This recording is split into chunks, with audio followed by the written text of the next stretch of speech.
Thank you. Thank you. The hardest time to talk at a conference is just after lunch, when you'd all like to be sleeping, especially after listening to lovely music. We are in the middle of a global transformation. What that means is we're seeing the painful construction of a global market economy. And in the past 30 years, neoliberalism has fashioned this system.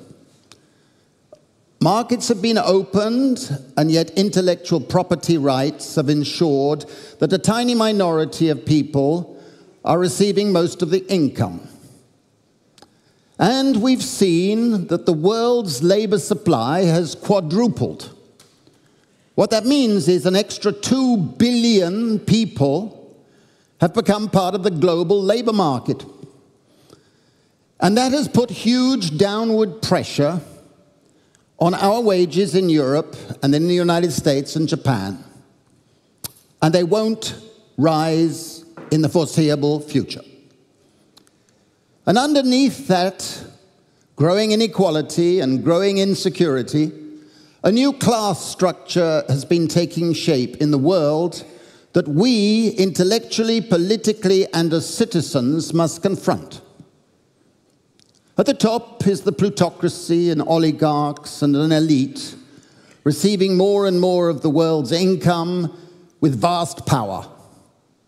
Underneath is a salariat, people with employment security and pensions and paid holidays and things like that, shrinking in numbers and worried about their sons and daughters.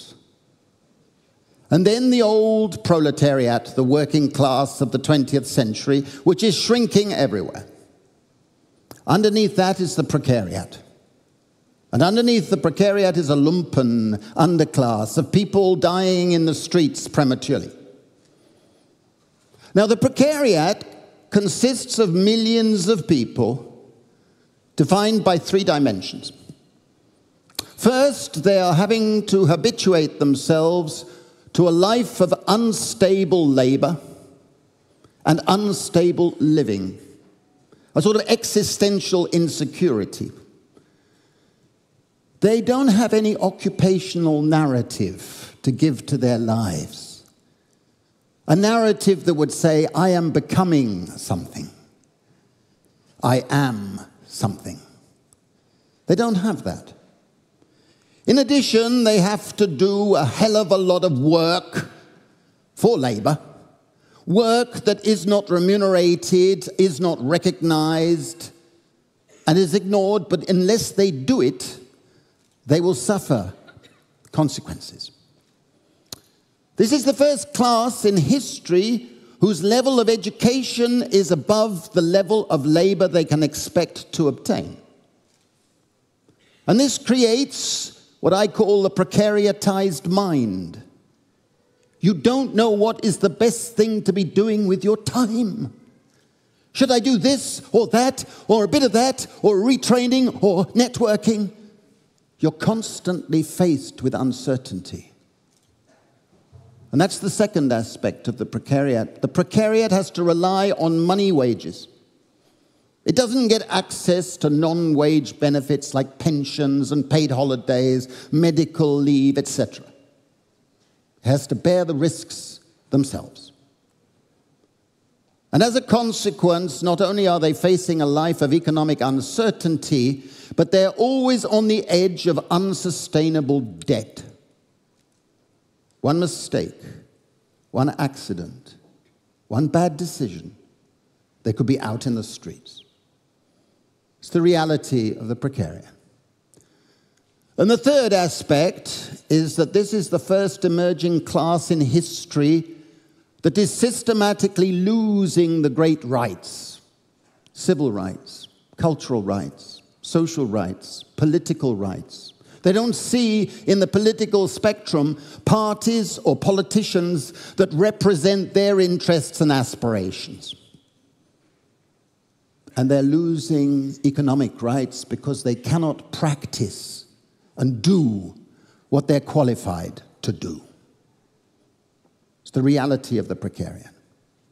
But this is not an accident. It is desired by global capitalism, and it will not go away. The tragedy at the moment is the Precariat is split into three factions. The first faction is what I call atavists. These are people who are looking backwards. Their parents or their communities used to have occupations of pride and status. Miners, dockers, steelworkers, car workers. But they don't have that. And they have a sense of relative deprivation of a lost past. This part of the Precariat does not have a university education, and therefore they tend to listen to the neo-fascist populists, one after the other. And today, a lot of elites and prominent people are getting worried. I think we should encourage them to be worried. Let them have nightmares in their worry. I've described some of their nightmares in my new book. I have a few copies outside if anybody's interested. The second faction of the Precariat consists of the migrants, the Roma, the minorities, the refugees. People I describe as nostalgics because they have no sense of home. No home here, there, anywhere. They keep their heads down because they have to survive. But every now and then, as I saw outside Stockholm last year, the pressures get too great and they explode in days of rage. And you cannot blame them. The third faction in the Precariat consists of what I call progressives. They go to college, they go to university, their parents told them they will have a future. And they come out and they have no future. Except around their necks they have debt. Debt stretching into the future. This part of the Precariat may be suffering from anomia, a sense of desperation, a sense of alienation, and a sense of anxiety, but they are also suffering from something I want to convey to you. Anger. That anger is justified, but fortunately this part of the Precariat will not turn to neo-fascists, nationalists. They will not vote for Brexit or for Trump or for Marine Le Pen. But they're looking for a politics of paradise, a new progressive politics. And it is our responsibility to re-engage, politically speaking. And the reality is that the 20th century income distribution system as such has broken down. It will not come back. We have to build a new income distribution system based on different principles. In that regard, we need to fight for a basic income for every man, every woman, and every child in our society. It is affordable, without a doubt. It is not going to do the things the critics say, because we do want to improve our lives. So if you have a basic income, you will not become lazy. We have done pilots in various countries, and people who have basic income work more, not less. And when they work, they're more productive, not less. But a basic income encourages the good virtues of any decent human being. People who have basic security are more altruistic than others. They're more tolerant of others. They feel more inclined to engage in society as a human being and as a citizen.